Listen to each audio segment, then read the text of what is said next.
Hello बच्चों, आज की क्लास में फन विद मैथ्स में हम सीखेंगे एक नई एक्टिविटी। तो तैयार है आज की एक्टिविटी के लिए? गुड। तो आज है हमारे पास एक पॉपअप बुक और हमारी बुक का टॉपिक है क्वाड्रिलेटरल्स यानी चतुर्भुज। अब क्वाड्रिलेटरल्स क्या होते हैं? हमें पता है क्वाड्रिलेटरल्स हमारी ऐसी क्लोज्ड फिगर होते हैं, यानी ऐसी बंद आकृति होती है जिसकी 4 साइड्स होती हैं। अब जैसे ये जो बुक है ये भी एक क्वाड्रिलेटरल है इसकी शेप, क्योंकि इसकी भी 4 साइड्स है और ये एक क्लोज्ड फिगर है, 4 भुजाएं हैं ना। तो यही है हमारा आज की एक्टिविटी है उसका टॉपिक। तो अब हम अपनी पॉपअप बुक को ओपन करते हैं। तो ये हमने खोली अपनी पॉपअप बुक और सबसे पहले हमें क्या मिल गया यहाँ? स्क्वायर। स्क्वायर यानी वर्ग। अब स्क्वायर क्या होता है हमें पता है। स्क्वायर यानी जिसकी चारों साइड्स जो हैं वो इक्वल हों। तो हमारे पास ये साइड, ये साइड, ये साइड और ये साइड, यानी सारी जो साइड्स हैं, all the 4 sides are equal. चारों भुजाएं जो हैं वो बराबर लंबाई की हैं। और यहाँ पर एक और चीज़ स्पेशल होती है कि ये जो हमारी साइड्स हैं, भुजाएं हैं, इनके बीच में जो ये एंगल बनता है ना यहाँ पर, ये होता है 90 डिग्री का। यानी हमारी जो साइड्स हैं वो म्यूचुअली परपेंडिकुलर होती हैं, परस्पर लंबवत। तो दोनों साइड्स, जहाँ भी हमारे पास 2 एडजेसेंट साइड्स हैं, इनके बीच में एंगल जो है वो हमारा 90 डिग्री का होगा। कोण हमारा 90 डिग्री का होता है।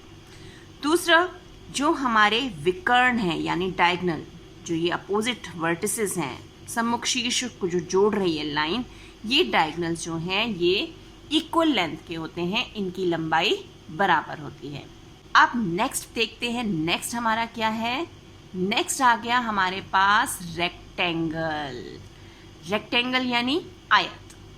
अब रेक्टेंगल की क्या स्पेशलिटी है कि अपोजिट साइड्स, यानी ये जो साइड्स हैं ये इक्वल होती हैं और पैरेलल होती हैं। सिमिलरली जैसे ये साइड्स जो हैं ये भी इक्वल हैं और पैरेलल हैं, यानी बराबर भी होंगी और समांतर भी होंगी। तो ये बन गया हमारा रेक्टेंगल।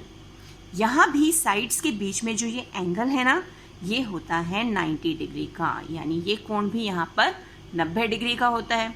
और इसके विकर्ण भी जो हैं वो बराबर लंबाई के होते हैं और एक दूसरे को बाइसेक्ट करते हैं, यानी 2 बराबर भागों में बांटते हैं। तो ये हो गया रेक्टेंगल। अब रेक्टेंगल जैसी कौन कौन सी चीज़ें हमें आसपास दिखती है शेप में? हमारी बुक, सबसे बड़ा एग्जाम्पल तो हमारी बुक है ना, उसकी शेप, उसका जो टॉप व्यू अगर आप देखोगे तो वो हमारा रेक्टेंगुलर शेप का होता है। आपकी क्लास का जो बोर्ड है जिस पर मैम लिखती हैं वो भी रेक्टेंगुलर शेप का होता है। आपके रूम की वॉल्स जो हैं, दीवारें, वो भी रेक्टेंगल शेप में हैं।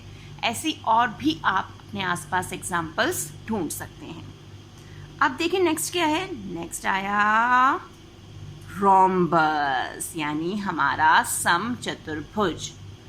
रोम्बस में भी क्या है कि हमारी चारों साइड्स, चारों भुजाएं जो हैं वो इक्वल लेंथ की होती है, बराबर लंबाई की होती है। अब जो हमने स्क्वायर सीखा और रोम्बस यानी वर्ग और समचतुर्भुज, इसमें डिफरेंस क्या है? हमने वहाँ देखा था कि जो हमारा स्क्वायर है उनकी साइड्स के बीच में एंगल जो है वो होता है 90 डिग्री का, 90 डिग्री का कोण बनता है ना।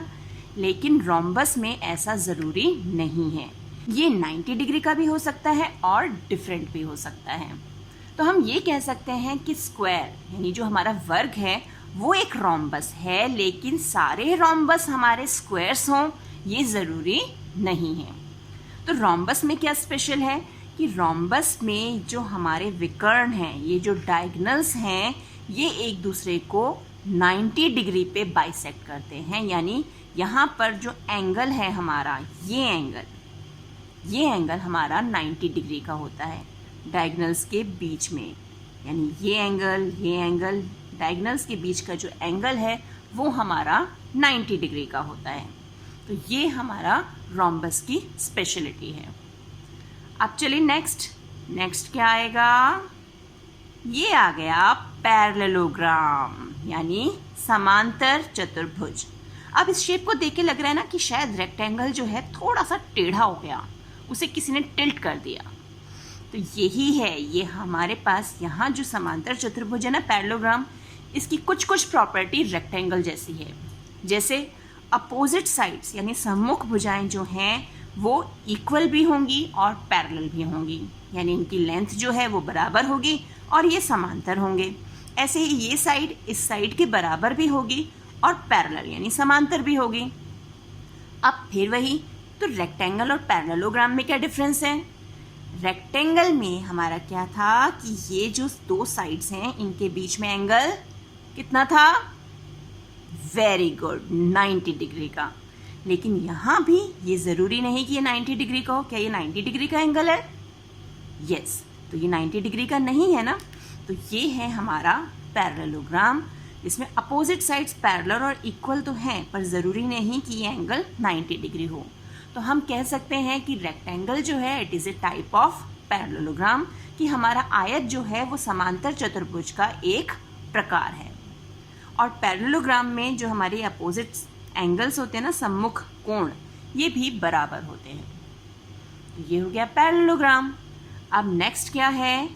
नेक्स्ट है हमारा ट्रेपीजियम। ट्रेपीजियम यानी समलंब चतुर्भुज। तो अब ट्रेपीजियम की क्या स्पेशलिटी है कि यहाँ पर साइड्स का एक पेयर यानी एक जोड़ा जो है वो तो पैरेलल होता है। अब ये सिर्फ पैरेलल यानी समांतर है, ये ज़रूरी नहीं कि वो इक्वल भी हो लेंथ में। तो यहाँ पर जो एक जोड़ा है हमारा साइड्स का वो पैरेलल है और एक पेयर जो है वो नॉन पैरेलल है। अगर हम इस साइड्स को आगे एक्सटेंड करें तो ये आगे एक दूसरे को काटेंगे, इंटरसेक्ट करेंगे ना, यानी ये पैरेलल नहीं है। और ये पेयर जो है ये पैरेलल है। तो ये है हमारा ट्रेपीजियम यानी समलंब चतुर्भुज। तो ये हमने आज 5 टाइप के क्वाड्रिलेटरल सीखे हैं। किससे? अपनी इस पॉपअप बुक से। तो एक बार फिर से रिवाइज करते हैं हमारी बुक को। सबसे पहले हमारे पास क्या शेप है? शाबाश, स्क्वायर, यानी all the 4 sides are equal, चारों साइड्स बराबर है और साइड्स के बीच में एंगल कितना है? Very good, 90 degree. नेक्स्ट क्या आ गया? अब रेक्टेंगल, वेरी गुड। और इसकी स्पेशलिटी अपोजिट साइड्स की लेंथ इक्वल और वो दोनों पैरेलल भी, और साइड्स के बीच में एंगल जो है वो अगेन वेरी गुड, 90 डिग्री। फिर नेक्स्ट क्या आ गया? रोम्बस यानी हमारा समचतुर्भुज। फिर आया पैरेललोग्राम यानी समांतर चतुर्भुज। और लास्ट है हमारा ट्रेपीजियम, समलंब चतुर्भुज। तो ये है हमारी पॉपअप बुक क्वाड्रिलेटरल्स। अब पॉपअप बुक से हमने क्वाड्रिलेटरल्स के बारे में जान तो लिया। अब देखते हैं कि ये पॉपअप बुक बनती कैसे है। तो सबसे पहले देखते हैं इसे बनाने के लिए हमें क्या क्या मटेरियल चाहिए, क्या क्या सामान चाहिए। तो ये हैं हमारी origami sheets, coloured origami sheets. अगर आपके पास ओरिगेमी शीट्स ना हो तो आप वाइट शीट भी यूज़ कर सकते हो और उसके बाद फिगर को कलर कर सकते हो। Pencil, black sketch pen, cutter, scale और ये है ग्लू। इन सब सामान के साथ हम शुरू करते हैं अपनी पॉपअप बुक बनाना। तो अब सबसे पहले हम शेप बनाएंगे स्क्वायर की। स्क्वायर शेप बनाने से पहले जो भी हमारी ओरिगेमी शीट या वाइट शीट जो भी आप यूज़ कर रहे हैं उसे सबसे पहले बीच में से फोल्ड कर लेंगे। फोल्ड किस लिए करेंगे? जिससे हमें डायमेंशंस का आइडिया हो जाए कि हमें दोनों साइड इक्वल रखना है। तो ये हमने इसे फोल्ड कर दिया, फोल्ड हो गया। अब इसे हम खोल लेते हैं। अब हमें बनाना है स्क्वायर और हमें पता है स्क्वायर की 4 साइड्स इक्वल होती हैं। तो हम क्या करेंगे, अगर हमें 6 सेंटीमीटर का स्क्वायर बनाना है तो हम ये जो हमने लाइन फोल्ड की है, जो बीच वाली लाइन है, 6 का हाफ 3, तो 3 सेंटीमीटर्स की लाइन जो है हम इसके बिल्कुल मिड में रखते हुए 3 सेंटीमीटर्स हम यहाँ और 3 सेंटीमीटर्स यहाँ, यानी ये हो गया हमारा 6 सेंटीमीटर।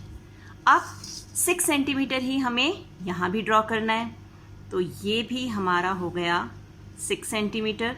सिमिलरली 6 सेंटीमीटर की साइड्स, क्योंकि सारी साइड्स इक्वल हैं, तो 6 सेंटीमीटर हमारा यहाँ भी आ जाएगा और फिर ये भी हमारा 6 आ गया है। देख रहे हैं सारी साइड्स इक्वल आ गई हमारी, तो ये भी हमारा 6 सेंटीमीटर हो गया। इतना करने के बाद अब हम इसे ब्लैक मार्कर से या स्केच पेन से इसकी आउटलाइन कर देंगे जिससे कि ये और एम्बॉस्ड दिखे। तो ये हमने ऐसे, फिर ये इसी तरह बाकी की जो 2 साइड्स हैं उन्हें भी हम आउटलाइन कर देंगे। ये हमने कर दिया इसे आउटलाइन। इसी ढंग से हम अपनी बाकी शेप्स जो हैं वो भी बना लेंगे। शेप्स बनाने के बाद अब बारी आती है इस पॉपअप कार्ड में कटिंग करने के लिए। अब कटिंग कैसे करनी है हमें? कटिंग करने के लिए हम अपना कटर लेंगे और आप कटर या जो ब्लेड है उसको भी यूज़ कर सकते हैं, लेकिन बहुत ध्यान से, हाथ नहीं कटना चाहिए। हम अपर साइड से और लोअर साइड, ये जो 2 साइड्स हैं, ऊपर वाली भुजा और नीचे वाली भुजा, इन दोनों को काटेंगे, पूरी शेप को नहीं, सिर्फ ऊपर वाली साइड और नीचे वाली साइड को। अब दोनों साइड्स कट करने के बाद ये शेप कुछ इस ढंग से दिखेगी। ऊपर भी कट है और नीचे भी कट है और साइड से ये जुड़ा हुआ है, यहाँ हमने कट नहीं लगाया। ये बात हमें ध्यान में रखनी है कि हमें सिर्फ अपर पोर्शन और लोअर पोर्शन इसी पे कट लगाना है, साइड में नहीं लेना, नहीं तो पूरी शेप जो है वो बेटा कट के बाहर आ जाएगी और पॉपअप नहीं बनेगा।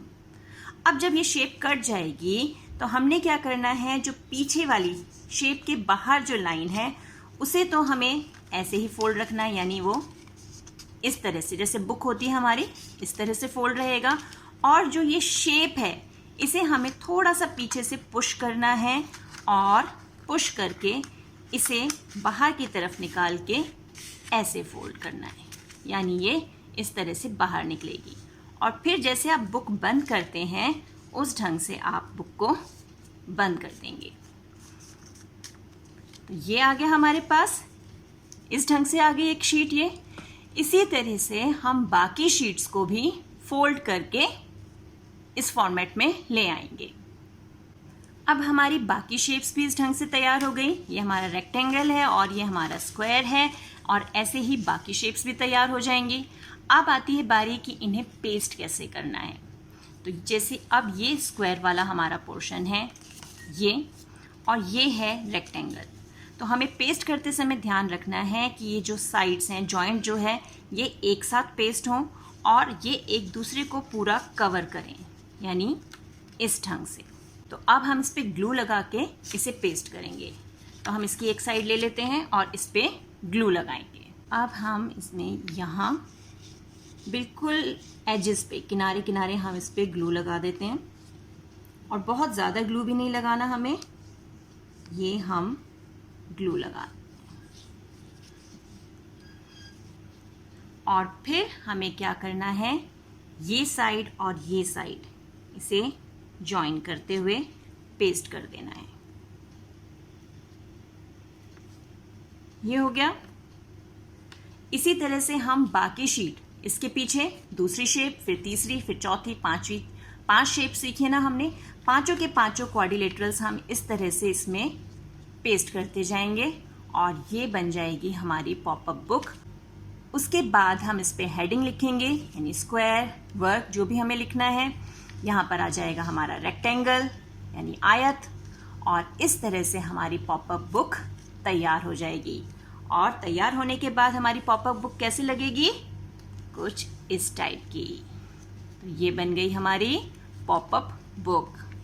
तो आप सिर्फ क्वाड्रिलेटरल्स के लिए नहीं और भी शेप्स के लिए से ट्राई कर सकते हैं। तो कैसी लगी आज की एक्टिविटी? अब आप भी जल्दी से अपनी एक पॉपअप बुक तैयार कीजिए। तो मिलते हैं एक और वीडियो में एक नई एक्टिविटी के साथ। तब तक keep practising and enjoy maths.